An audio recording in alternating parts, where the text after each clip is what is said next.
Dwain Daniels. Great time talking with Dwain. Dwain, I got to know him just a little bit in our tech world, in our MSP world. He heads up customer success at the Habner Group there in New York. He's got a great podcast where, Leave It Better. I wonder what you think when you hear "leave it better." If we could all leave things just a little bit better than when we got there. But he kind of takes it to another level. It's become almost a theme to him in his life. Great conversation with him. Very honest, very genuine man. We open up, of course, he's from New York City, so we have to open up with the New York Knickerbockers. Happen to be my favorite, his as well. They just recently won the NBA Cup, pre-tournament, but it's an early tournament cup now. But then we get right into, what he feels about getting 1% better, about incremental changes. He talks about his coach and what he's learned there. He's a father. He's a mentor. He's a leader. Just a wonderful conversation with Dwain Daniels. Really, really appreciate it. And I know you will too. Thanks for watching and listening. Hi, I'm Joey Pinz, and here's my 45-second introduction. After starting my business in the 90s, I started developing poor habits of eating in my diet because of working way too much. Before you know it, I found myself 340 pounds. The doctor told me if I don't lose the weight, I'm not going to see my daughter graduate. Took the next 7 months, lost 130 pounds. People think there's some secret. Ask me, how'd you lose that weight? Like there's some secret. There is no secret. How'd I lose the weight? Just one word: discipline. I've had other successes in life, and I attribute them all to discipline. Now, I'm not the king of discipline, but I believe that it can help all of us. Friends, colleagues convinced me to start a podcast. The podcast mission: how do we better ourselves and society? I talk to interesting people in health, fitness, sport, wellness, business, technology, science, art, and culture. And I eventually ask them how discipline plays a role in their life. Podcast vision: growth through learning from others. To talk to you. The NBA Cup, Knicks win. Big deal or not?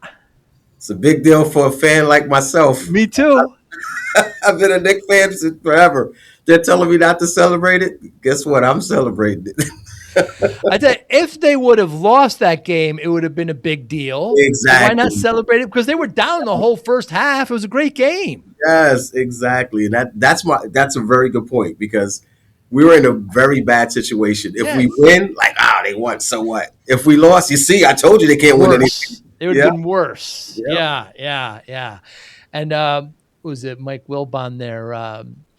Pardon the interruption. He's like, don't you dare put it up on the rafters in Madison Square Garden. And of course, Kornheiser's like, hey, the Lakers did it. They won it last year. They put it up there. Why wouldn't they put it up there? It's significant. It's 3 years now, and it's a kind of an early season cup. Why not? It means something. They said they're not going to do it. Oh, really? I'm in between, because part of me is like, yeah, don't do it, because we know what we want, right? Right. Celebrate, have a good time. We should be happy about it, but there's a bigger picture that we're trying to get to. I am in between. I kind of want to see it, but I'm kind of like, nah, you know what? I want to see the official one up there. Yeah. And we got a great team. Bronson, yes. You got they play the right way. Great team. Hopefully no injuries. That's the big thing. That's the key. That is the key with them every year. And I love what Mike Brown is doing. I love that he's open. I love the substitution at the end for Mikal Bridges, and he put in Tyler Kolek. He saw that they need another ball handler out there. He did that. That's important, man. And those are the minutes that mean a lot come playoff time, because now you're not scared to play a Kolek at that time, So that was in the playoff intensity type of game, too. In this fast-paced MSP landscape, how do you stay ahead? Introducing MSPinfluencer.com, your ultimate hub for MSP news, insights, and community connection, powered by Forza Dash. More than 75,000 MSPs subscribe to our MSP Influencer Pulse weekly newsletter, staying informed and ahead of industry trends. Tune in to emerging podcasts from Joey Pinz and leading MSP voices, offering essential tips, powerful insights, and success stories. Explore our multi-authored blogs crafted specifically for MSP leaders, delivering fresh perspectives and actionable strategies. Celebrate excellence with the industry-leading Forza Dash MSP Influencer Awards, recognizing innovation, leadership, and impact in the MSP community. Join thousands of MSP professionals who trust MSPinfluencer.com to grow their business and expand their networks. MSPinfluencer.com, where today's MSP leaders connect, collaborate, and conquer. all powered by the Forza Dash platform, helping MSP vendors work effectively with MSPs and helping MSPs grow. It sure was. That Wembenyama is he's unbelievable. He's the future, isn't he? Oh my gosh, yeah. 7'6". Scary. Scary. There, Yeah. there was Plus he runs fast. He's got good touch and block shots. He does everything. There was one play that epitomized who he is to me. Is they had a guard run a screen for him to run over to catch and then pull up to shoot a jump shot. pop. At seven, I'm like, who at 7'6" is doing that? And gracefully, not looking clumsy, like Exactly right. Yeah, yeah. Like an every 8-foot time. shot. Yeah, Yes, yeah. It's gonna be something. So you're Knicks, Giants, Mets. yes. And Don't which ask me one is how the that longer happened. suffering? Ooh, I'm gonna say recently is probably the Giants, Yeah. but I got two Super Bowls in there, so That's right. I was You happy can't with that. forget that. In the No, last, what, 10, 15 years at yeah, least, right? got two Super Bowls. We Yeah. beat Brady, so Both against twice. the I'll, Patriots. I'll take it. I'll Yeah. take it. Yeah. Mets, long suffering fan there, obviously as well. I like suffering, as you can see. That's Yeah. all three teams, and my son blames me as well because he's Does like, he? I'm suffering, right? But I said you were born, when the Giants won two Super Bowls, so you got that. You got spoiled there. Now you just got to suffer a little bit more. Yeah. Yeah. Yeah, but you stick by your team, right? That's the That's it. thing. That's Stick it. by your team. Yeah. Yeah. Always. I'll I, never I'm switch. I'm Knicks, Yankees. I'm from my parents met in Queens and then Uh-huh. took me out to New Haven. So, but yeah, I just got to stick by those teams. But I watched that NBA Cup. I mean, what the heck? I mean, it's a great idea. They No, it took the is. idea from soccer. Soccer does that, kind of has these mid-level, cups. I mean, it's a long season. It goes till May. I think it's a good idea. No, I think I was one of the first people that was like, I don't like it. I'm Right. not even gonna say I did. I didn't. And but now I'm just like, not because the Knicks won, but like last Right. year watching it, it was like, oh, they're actually competing out here They're really playing hard. hard. Yeah, Yeah. yeah. Yeah. So I'm for it now. It's pretty cool. It means something to bet It to does. them. Yeah. Yeah, Yeah. especially the players that are not making as much, right? Like so That's there's right. nice take home pay for them, Yep. Tyler Kolek, I think last year bought his mom a brand new car. So Ah. his dad started complaining, like, wait, what do I get this year if you guys win? So he won. So I'm curious to see what he does. How often do you get to a game? Because they're real expensive. Not It's often. tough, right? Yeah, Yeah. yeah, yeah. I watch all of them at home though. Sometimes Right. my son and I will meet up at a bar and watch a game together. Mm. Through my church, sometimes my pastor, he'll call me up because he's a season ticket holder. So he Whoa. says, hey, I got an extra ticket today. You want to come by? Yeah, absolutely. I'm out Wow. there. Wow. Yeah, you can't get Spike Lee seats, but still, it's nice to go to get the game anyway. Yeah, because the garden is it's very rare that you have a bad seat. It's Honestly, true. like it's a good view most places. The 400s, I mean, obviously is pretty high, but That's up from there. 300 down, I think you get a good view of the garden. You get the feel. There's nothing like being in the garden, man. Like it's just Yeah. Yeah, it's special, even for concerts, for yeah, everything it's there's. just different. Yeah. I've been to a lot of venues. The Barclays, I'm not a big fan of because the way Yeah. it's like the way the angles almost feel like you're falling down every time you see it. Mm. I don't like it at all. And the garden is a Hmm. stage. You're right. Yeah. It is a Everybody's in the middle. stage. It's beautiful. Yeah, it's wonderful. Wh- How long have you used and had as a theme "Leave It Better," Dwayne? Oh man, the theme. It just kind of came to me. I've always done it all my life. Like I've always tried to leave people better, places better, spaces, and I just think just one day that this year it just kind of clicked to me. Like I just I want to do this on a bigger platform. I Huh. want to touch people in a way that they know that there are other people out there that care about the well being of how they're leaving things, and particularly for my kids. I wanted something tangible for them that they can see. So I started it this year. I got my daughter involved in the process. She's on the intro of my Yeah. podcast, which is what I love. So she can see the creative portion of that. And I wanted my kids to see, like, we're not made to just do one thing here, right? I think a lot of Mm. times in life where, hey, you got to go to school, you do this, you go to college, and you become this. And that's it. That's life. But that's not it. We're so much more complex as people. There's so many things that fill us that we don't go after, I think a lot of times because of fear. So for me, I wanted to show my kids that despite the fear, I'm going to go out there and put out a product, and we're going to leave this place better. We're going to do it together. Yeah, you do a really good job with the podcast. One thing that you do that I see lacking in a lot of them is just listening. Listen to your Yes, guest. yes, Joe, you hit it right. It's because it's not about me. Yeah. And you exactly just talking to you, right? You already were talking about the Knicks. You knew all the things about me already that I am a passionate about, right? And to me, that's what it is. I want to learn from my guests. Like I can't learn if I'm always talking, right? Right. So I want to get some ideas from them, and I try to listen enough that I can ask more questions based off their answers as well. So Mm. thank you for noticing that. Appreciate it. Yeah, yeah. I enjoyed the one with you and your brother, and it's interesting. It seems that to me like you two had a conversation that you may have not necessarily had if you didn't record it because you kind of Agreed. took the time, you put the phones away. Kids were still running around, but Yes. they were kind of they were part of it, Yeah. and you kind of had a real kind of heart to heart conversation. You went back to family passings and things like that. It was real touching and honest. It was genuine. It was a nice moment. You mentioned your pastor. I think of leave it better. I mean, I think that's something really that Jesus taught as well.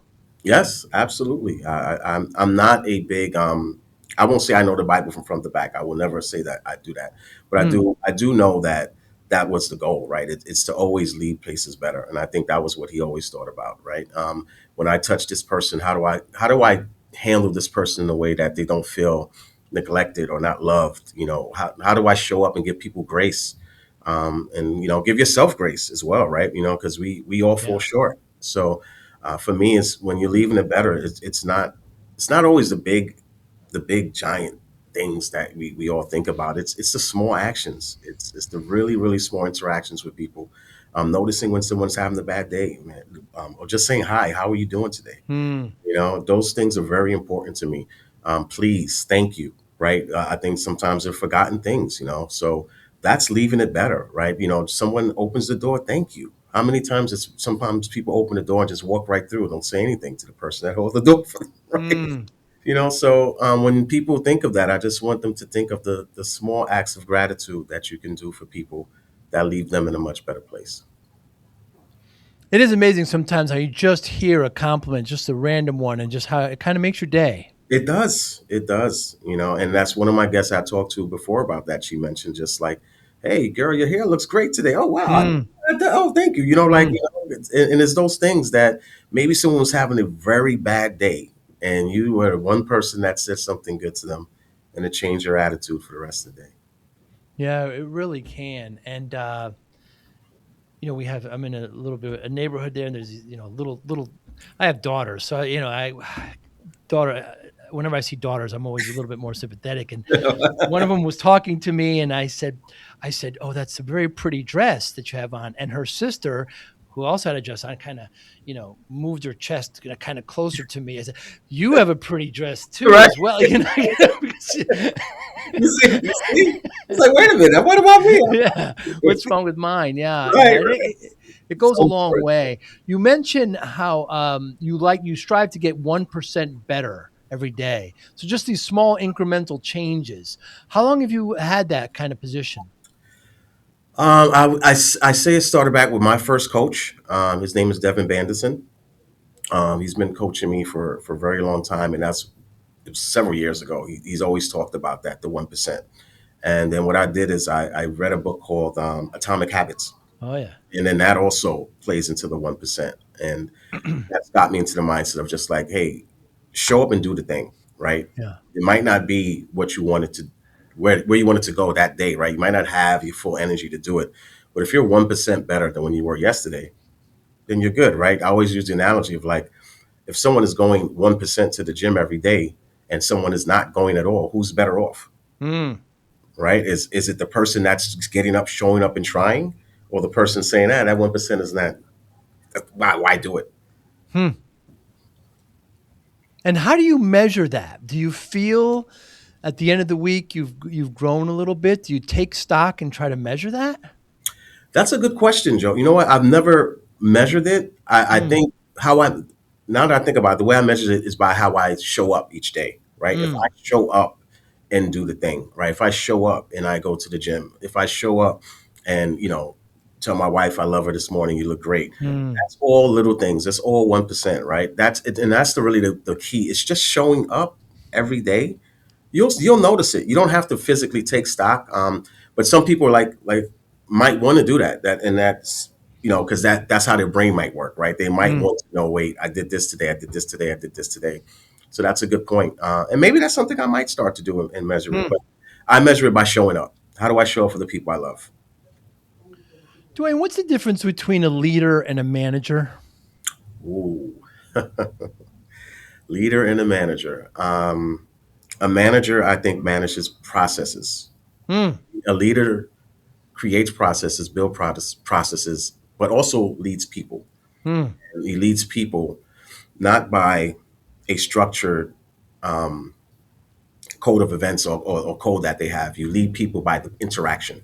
I can't lead you the way I lead somebody else. mm, Can't push somebody the way I might push somebody else. Someone might need more coddling than someone, a little bit more talking to. Some might need a little bit more stern, like, hey, come on, you should get going.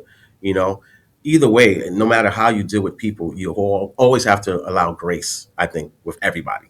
But I think the main thing for me between leading and managing is actually you're leading a group of people not just based on this image of this person, but actually learning who this person is, what motivates them, and how can I get them going? How do I put them in a position to succeed? And I think a mm, lot of times managers, they're so driven in their process that that gets in their way, of seeing who that person is. And sometimes managers, what they let get in their way is that person becoming better than them. mm, And for me, a leader doesn't care about that because a true leader understands that by making you better, I'm making myself better. Guess who they're going to circle back to when the 10 people that I've led and they've gone and done other things. Man, who's managing you? Who's mm. leading? That guy Dwayne, man, he was great. He didn't care. He had no ego. He was trying to pour into me, and we this is where I'm at today, right? So I think that's a very big difference between leading and managing. And they're both very important. Very important. I've had managers before who thought they were leaders. So that can be a very difficult discussion because it kind of hits to the ego a little bit. It does. Because, like you said, managers manage daily what needs to be done, goals, processes. A leader leads people. So Mhm. it's very tough to be both. It So is. It is. very tough. It is. But if you're open, right? I think that's the thing. I think you have to be open as a leader and manager to critique. Yeah. Like, hey, this is what I'm seeing. This is where I think you can be better as a manager. Oh, wow, great. Okay, you know what? You're right. I could have handled that situation better. And if you're accountable and have no ego, if ego is really stripped at the door, then you have no problem with that. That's how you grow. Mm. And so you work in customer success, Dwayne. Yes, And sir. so you're dealing a lot with people, with leaders, with managers, with you want you want to keep the customers on, you want to keep them happy. What are the big challenges there? The biggest challenge for me, honestly, because I started at the Haber Group 13 years ago. I started as a service manager slash dispatching slash, and then about a year and a little over a year ago, Charlie Haber asked me, he's like, hey, we came back from IT Nation, and he's like, you know what we're missing, man? We're missing like customer success, and he was just like, I just think you would be so good at it Mm, because you do mm, well with the clients, and I was first I'm apprehensive, but then I go back to leadership, what you mentioned. And leadership is egoless. So for me, it was like, okay, I got to drop my ego. Yes, I've been a service manager for a long time. It's something I'm very good at, but this is what the company needs. So, all right, let's do it. And for me, I was hoping to show other people in the company, this is how you lead. This is how you move without ego. mm, But the biggest challenge is beyond learning the position, which I'm still getting, better at, and every day, and I'm diving in. It's the people portion, right? It's yeah. really learning the people and the processes as it relates to business, right? Because it's not just hey, how you doing? How to your house, business, blah blah blah, right? That happens naturally because that's what I like to do anyway.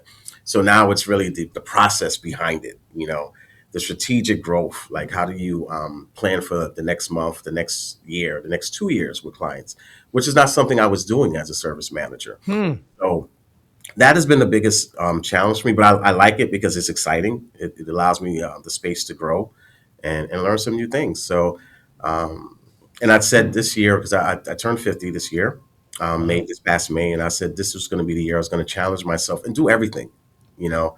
And that was part of that challenge, is just learning customer success and really diving Hmm. in and being better at what I'm doing. Seems to me, Dwayne, customer success has three jobs, and beats the heck out of me if I got this right. But customer retention, keeping clients on, getting referrals from them, and getting testimonials from them. Yep, that as well. Yeah, and then also just looking to see where they can grow, And I Mm, think the key thing, and you talked about this with the podcast, is I listen, right? It's not mm, about me giving you something what I say, hey, this is what you should buy, right? I think this is what you should get because of this.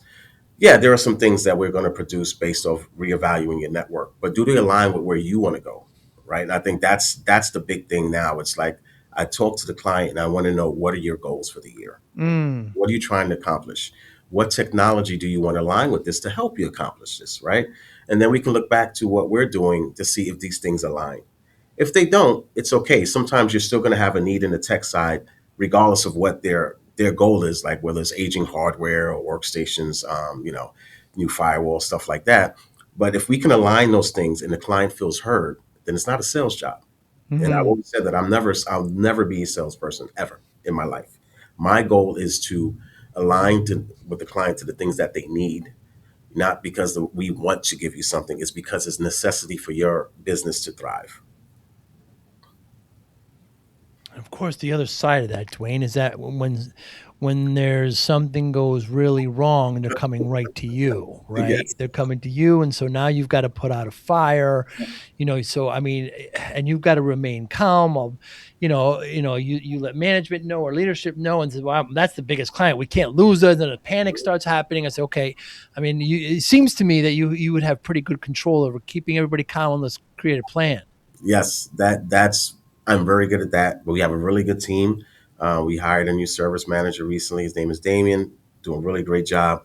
So before I was kind of doing a lot of that too. So it was hard. You're wearing a lot of hats. So now I can take that from the client and just process it and then work with the team. So it's not all Mm, on me to figure it all out, but it's on me to diffuse it. A lot of times I'm the one that's like, hey, it's going to be all right. I hear you. Let's figure this out, right? I got everything down. Let me talk with my service manager. Let me look at the ticket. Let me see what's going on. Let's build the process. Let's figure out where we went wrong, right? Because there's always something that may have happened. And then I also talk to my techs, right? As much as I love clients, sometimes they're wrong, right? right. They're not perfect. Yeah. So I have to get both sides of the story and see where that middle ground is, right? Or sometimes there is no middle ground. The client is totally right. Sometimes the tech is right. And then sometimes you got to communicate a hard truth to a client. But then that's where the trust comes in, right? If I'm always your friend, if I'm always the person that tells you what you want to hear, that does not make for a good relationship. But if I can confidently tell you, hey, you know what? In this instance, you were wrong. Mm. That's hard to hear, right? From the reverse side at hearing it, talking to a client, but they have to hear that sometimes, right? And I think that's where the trust comes in. Now you're a parent of three, father of three, and different kind of seasons of parenting you have there. Once, I mean, what has that taught you about being patient, present, and growth? Ah, man, I think the beauty of my kids, man, I am so grateful for my kids, all three of them. Let me not get emotional. Nice. All three of my kids, they've all taught me something. My first son, Justin, he's now 25 years old. He's taught me a lot about myself. He's made me Huh. such a better father. Uh, like just having conversations with him that I didn't get to have with my dad has been so beneficial for me, Mm. right? And for him to now see how I, raising his sister Maya, who was 12, and how I'm raising his little brother, who was Amari, who's 3, and he sees the results of our conversations. Hmm. Like, man, Dad, that's cool. He said, I'm not going to say. Sometimes I was like, ooh, see, that's but it still was like, he said it was cool to see. But they've taught me so much about myself. They've taught me to be fearless. They've taught me to be present appreciate every moment. Especially my youngest son, like he's just so happy. Like he'll just be playing with a straw and something else. I'm like, what are you doing? He's dad, I'm playing basketball. And I'm like, but you have all these action figures here that you can actually play basketball with. But then I go back and I think, man, that was me, like, just imagination, right? Like Right. just being a kid. And I would love that. I would love for all kids to experience that. I think too often kids are pushed into places and having to grow up so quickly. And I Hmm. just want them to be kids. And I look at him and I'm just like, man, that's it. Just and that's what he's taught me. He's taught me just to be present and enjoy every moment. Love the people that are near you. And my daughter, she's brilliant. She loves to dance. She's fearless on the stage. She's taught me so much about that. And I Wow. look at all the stuff that she's doing, her extracurricular things. And I told my wife the other day, I was just like, I didn't do any of this stuff when I was child. Hmm. The only thing I did was we had band in junior high school, and I did that, and I was pretty good. I played the trumpet, and then I stopped. But she's not going to stop. She Hmm. does dance, she does music, she plays an instrument, she sings. She's all over the place in a good way, and that's what she's taught me. Did you ever think you'd be this good at parenting? No, I still suck some Yeah, me days. too. I still come up short some days. But I'm accountable. I listen Yeah. to my children, and I think that's the best thing parents can do. Right? It's no one's perfect. And I think if you give each other grace, I think that's the key thing. And that's what I learned much later on with my dad. I did not give him a lot of grace. I didn't. And it's too bad for me that I didn't. Hmm. But what I can do is teach my kids how to give myself grace, give their mom grace, give themselves grace, and hopefully that's what they're learning. That I'm going to fall short, but you can talk to me. I'm Hmm. accountable, and I'll make it better. And if I'm wrong, I'm wrong. Hmm. What if discipline wasn't about punishment, but about unlocking your best self? I spent 2.5 years writing Discipline for Greatness because discipline changed my life. And I know it can change yours too. This isn't theory. Inside, you'll find real, practical steps you can use immediately to focus better, build stronger habits, reduce stress, accomplish your goals, and bring more balance to your life. Whether you're trying to get healthier, improve your career, or simply feel more control, this book gives you the framework. Start today. Grab your copy of Discipline for Greatness at joeypinz.com/book. Thank you. We're coming close to the end of the year now. My daughters are in their 20s, and still to this day, every year, I always say, what's one thing I can work on Mm. next year to be a better dad? Just one thing. Oh, I Just like one that. thing. I'm gonna take that. Yeah. Don't two or three, then they'll have to sit and Right. think. Just one Let's thing. do one. Right. Just one thing that I can be better at, and let me see if I can work on that. And because you have to be open to humility. Yes. You One of your mantras, you said that you like to help one person, just help one person. Why is that enough? Because if you help one person, the goal is for them to help another. Right. If I give you something for free, whether it's a book or anything, I always leave that message with pass it on to somebody else. Hmm. Right. Because you're hoping that you touch one person, that one person touches another, and it just continues this ball that's rolling downhill. Hmm. Right. Because I think a lot of times what people get caught up in is numbers, right? Well, I didn't touch 25. I didn't touch 5,000 people. Hmm. All right, you may not, right? But if you focus on doing the work and it reaches one person, then you've accomplished something, right? And then a lot of people stop after that because if I looked at just my numbers on my podcast, right? If I Hmm. focused on that every time, I would have stopped. Right. I would have stopped. But that's not my goal.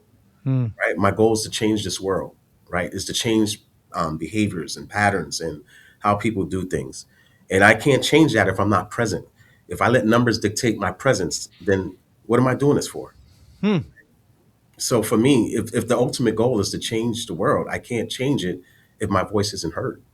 If I listen to everything else, if I let the noise dictate what I'm going to do next, I can't let the noise do that. Hmm. Got to stay on a mission. I have three ways that I have found that my friends, colleagues get stuck. This is purely anecdotal, Wayne. I have done no science. I haven't read this. This is how what I have collected through many conversations. One, people get stuck on trying to control things they can't Mm, control. mm-hmm. Right? If you can't control it, why would you get stuck there? Two is the whole holding off.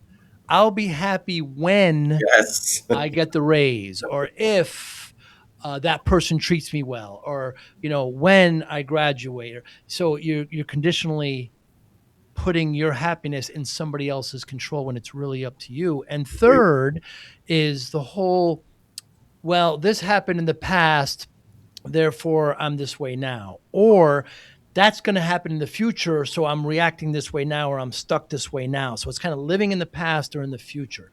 So those three ways are completely anecdotal. Thoughts? Agree with all of them. Huh. All of them. All of them. It's like when you meet somebody and they're like, hey, it's always been this way. I'm always been this way. So Right. at some point, you have to make a choice not to be this way. You're Yeah. choosing to be this way, right? There are outlets. There's so many things that you can do to become better in this world. With the internet and everything, the world has shrunk to this. Yeah. You and I can have this conversation right now, right?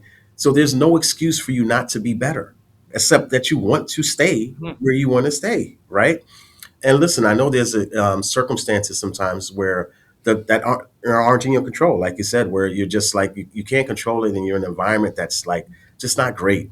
Right. I'm not saying it's easy. It's not, because I've been in that environment. I know how hard it is to pull yourself out of something. I know how hard it is to be around people that are selling drugs, right, and doing things Mm.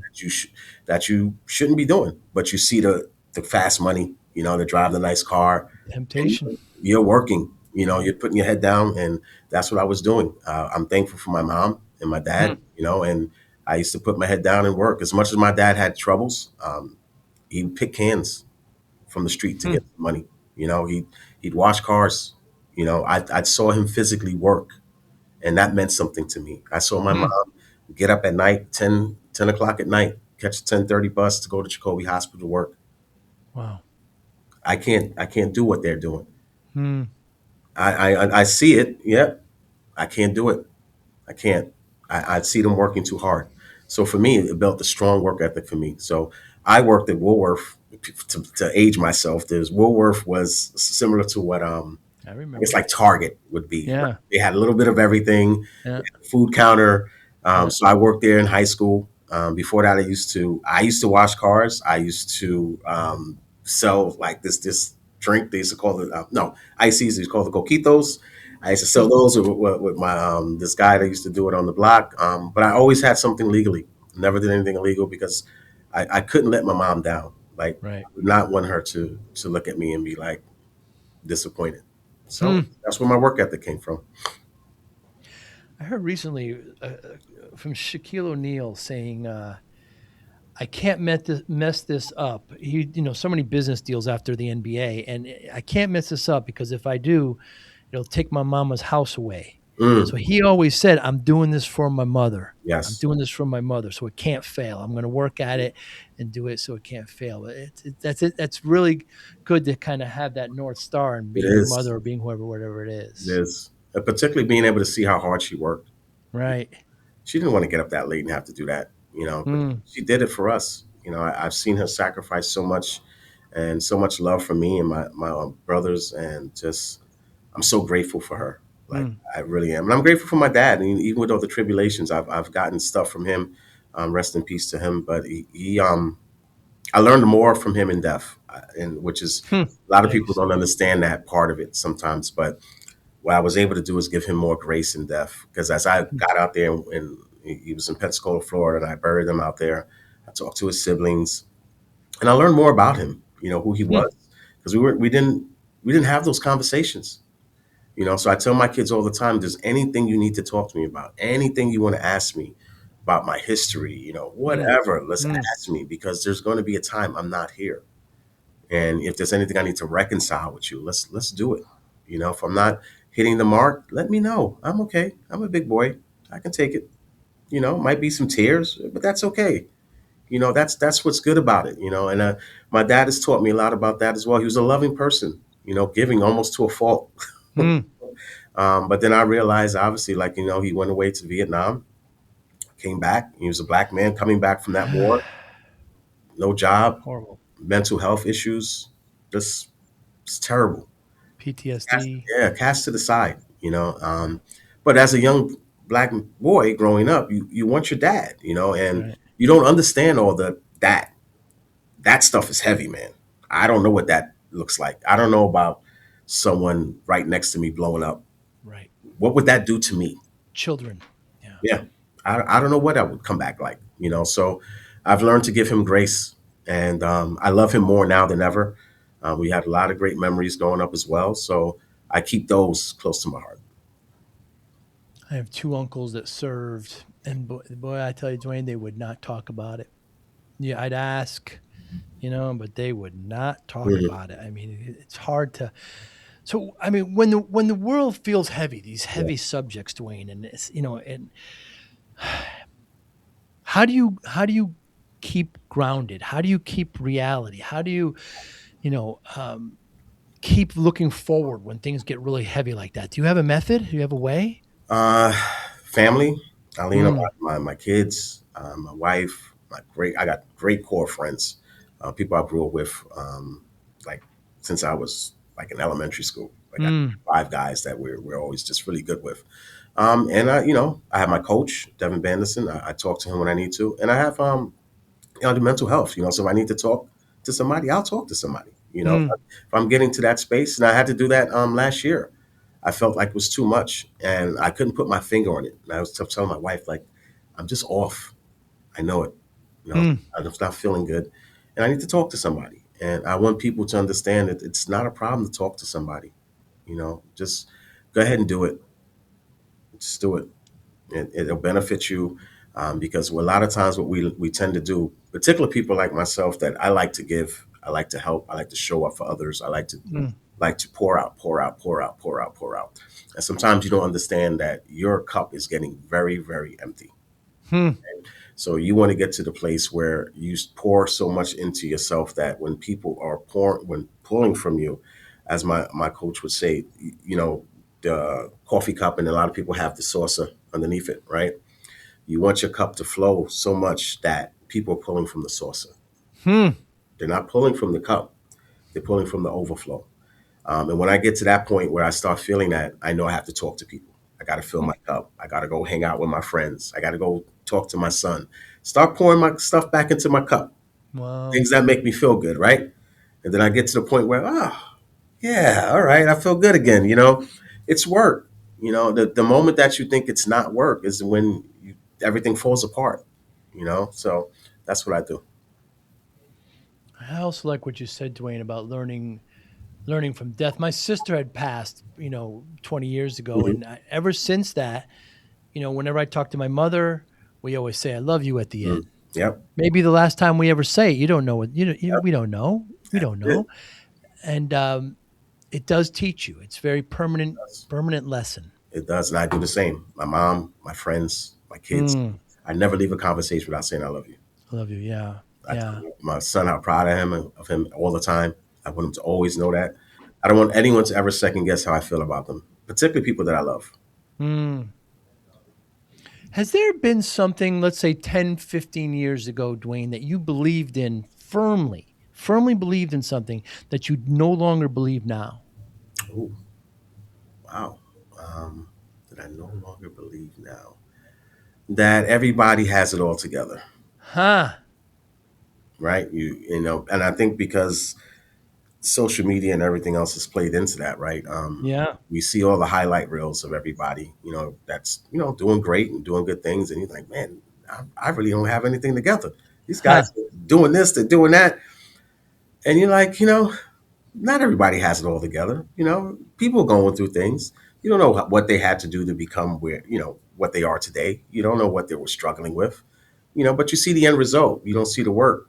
Mm, So for me, it's understanding that there's always work behind what you see. Sometimes you might get lucky, right? You hit the lotto or whatever, right? Right? Or you happen to inherit something from your parents. Lucky for you, great. But majority of us are out here working, figuring mm, stuff out. You know, failing at some stuff, and saying, okay, that didn't work. All right, well, we'll try the next thing. And I think that's one of the things I've learned over the years. Valuable lesson there. Very, very valuable. Yeah. Is there a question, Dwayne, you wish more people would ask you? Oh, that would ask me. Hmm, that's a really good question. I've never really thought about that. I think more of how am I doing, not in the surface level, Mm, more of how am I doing, like really how am I doing? How's mm, your mental state? Like, what are you dealing with? Because I think a lot of times people are so used to me being who I am, mm. always on, right? I'm not on like I'm super energetic, but I'm always in this place of I want to do good. I want to treat people well. I want to pour into people. But sometimes, you want people to say, hey, man, Right. you all right? You good? I see you doing all this work, pouring into other people. Who's pouring into you today? What do you need? Hmm. And if we all did that, right? Think how better this place would be, right? Not the surface level. Hey, how you doing? Okay, can you get me this Mm, report out? Because you're not really asking how I'm doing, right? mm, mm, You're just surface level question to get what you want. But stop for 5 minutes and say, no, man, we can get to that. How are you doing today? hmm. How are you feeling? Well, man, thanks for asking. Like, and if we do that, I just think it makes this world so much better. And I know sometimes you may not want to hear some of the stuff that they're saying. It might turn Mm. from a 5 minute conversation to almost an hour because now really letting you know how they're doing. But I really feel like it's worth it. Yeah. Yeah. How are you doing is thrown around so much. Hmm. We don't know. You know, we don't know how to answer that. We don't know, Yeah. and we do it. We do it ourselves. How you doing? And yeah, where to take that. Yeah. But it can mean something very deep if it's kind of reflective and Yeah. intentional. Exactly. Intentional. Perfect You word. know. Not just the surface level. If I'm being intentional about really knowing how you're doing, then I can ask another question, right? And that's what you learn, when you're coaching people. It's always ask the question, the next question, the next question, because Yeah. 9 out of 10, the answer's already in you.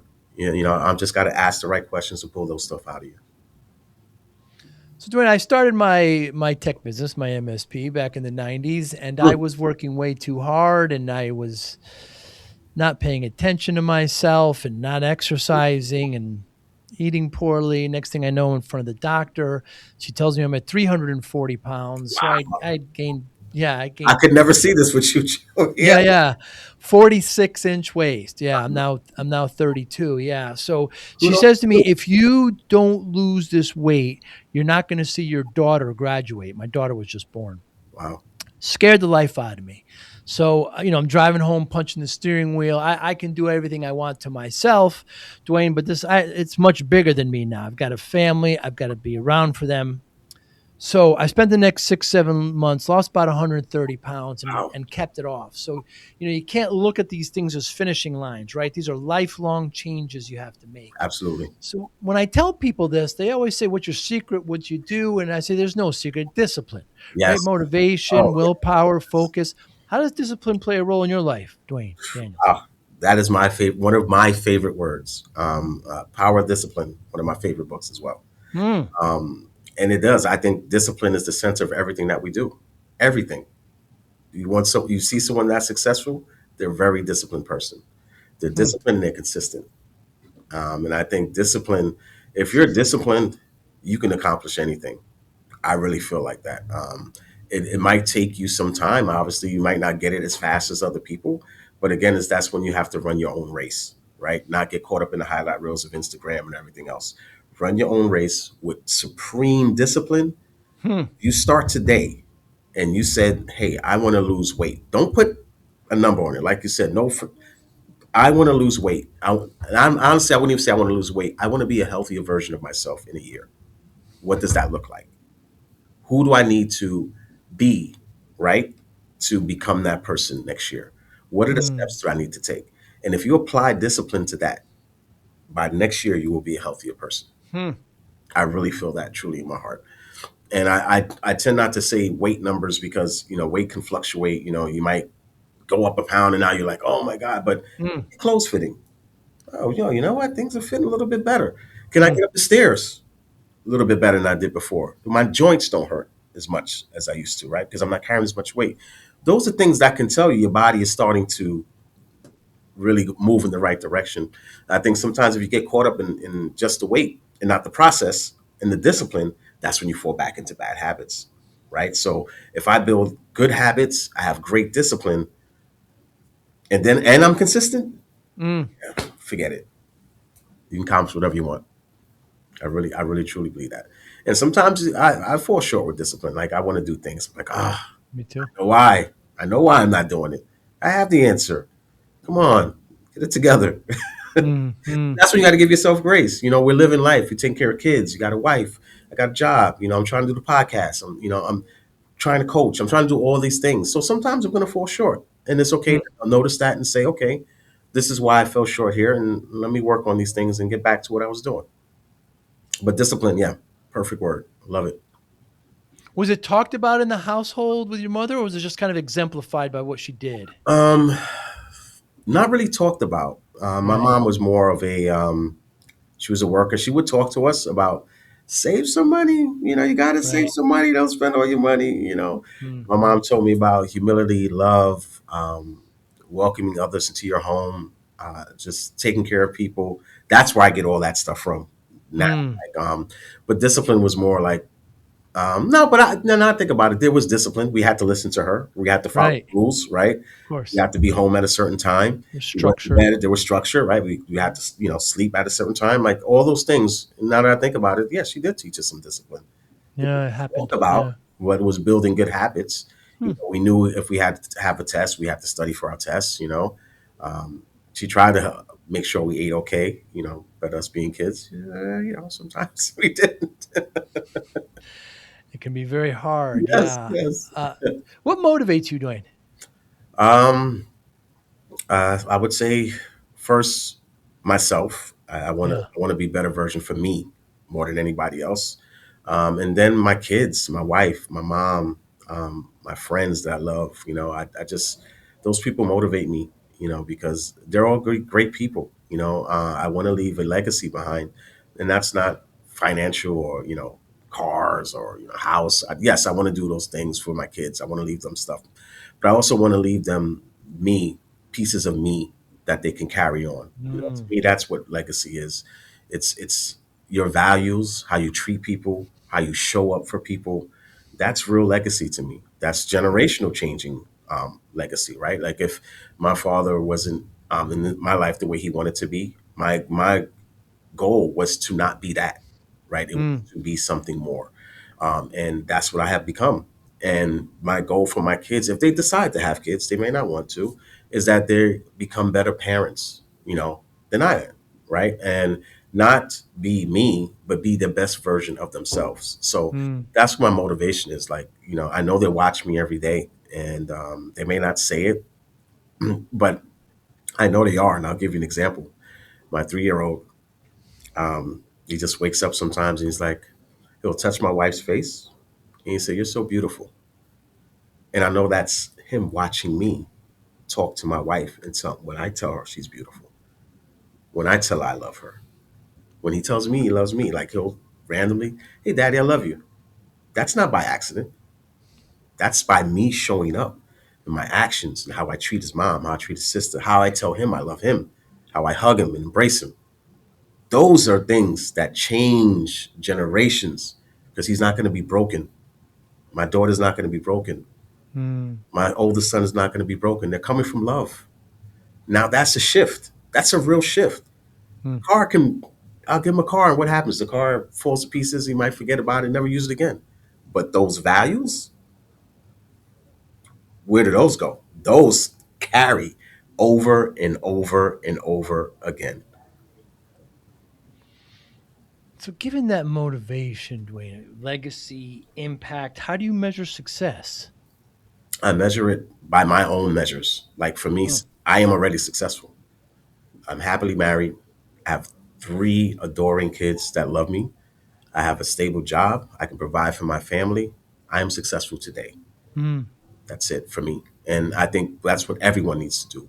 Define what success looks like for you, not for Hmm. anybody else, not for your best friend, not for your coworkers. What does it look like for you? Yeah.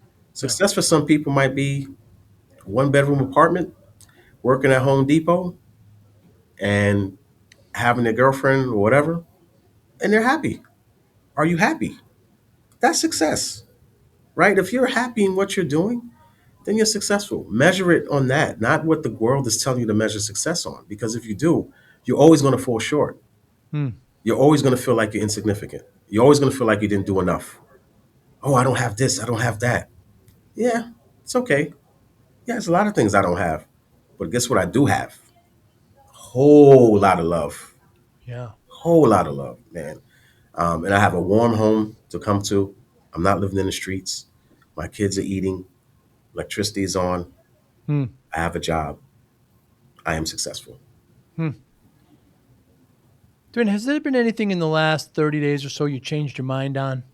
In the last 30 days, Last month or so?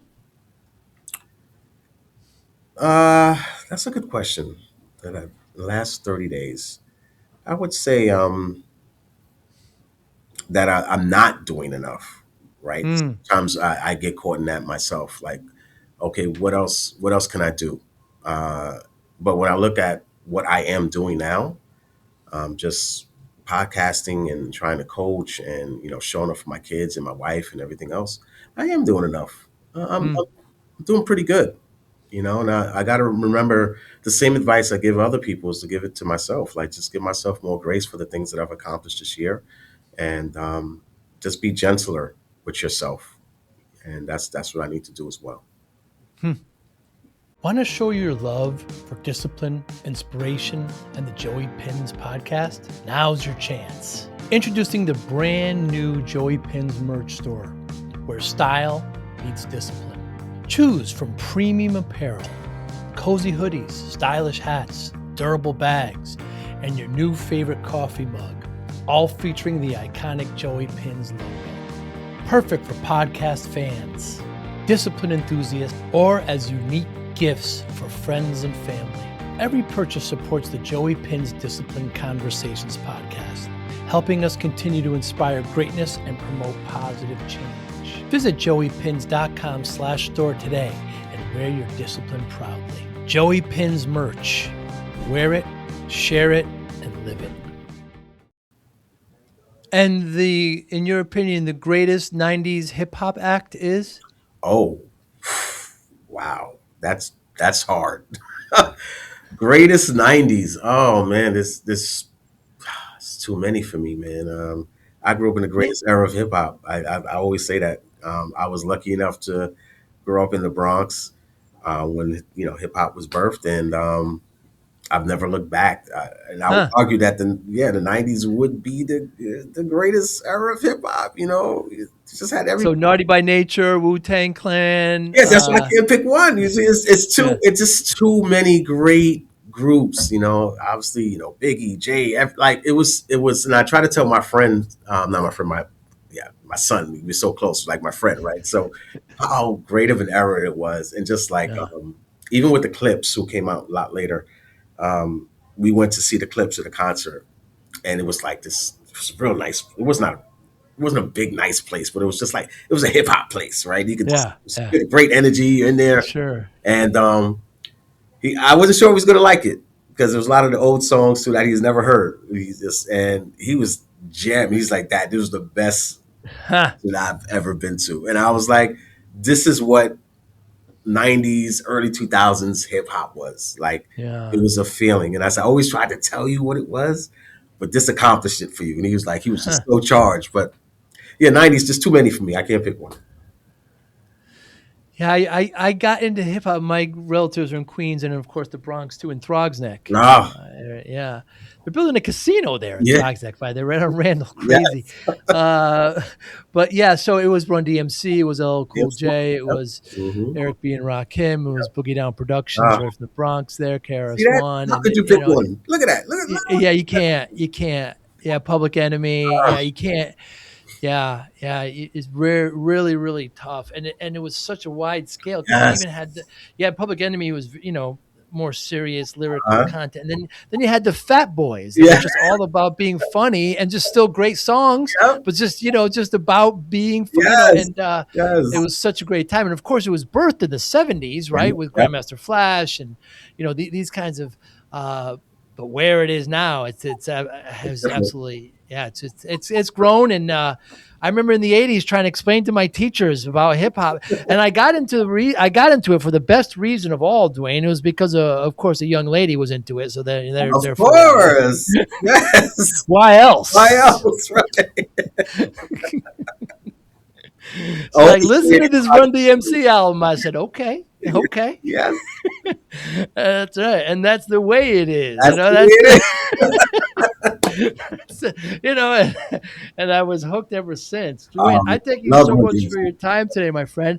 Nope. Next time I'm up in the New York City area, maybe get a cup of tea, have a Yeah. drink. I'd enjoy it. Absolutely. Absolutely. Thank you for gracing me.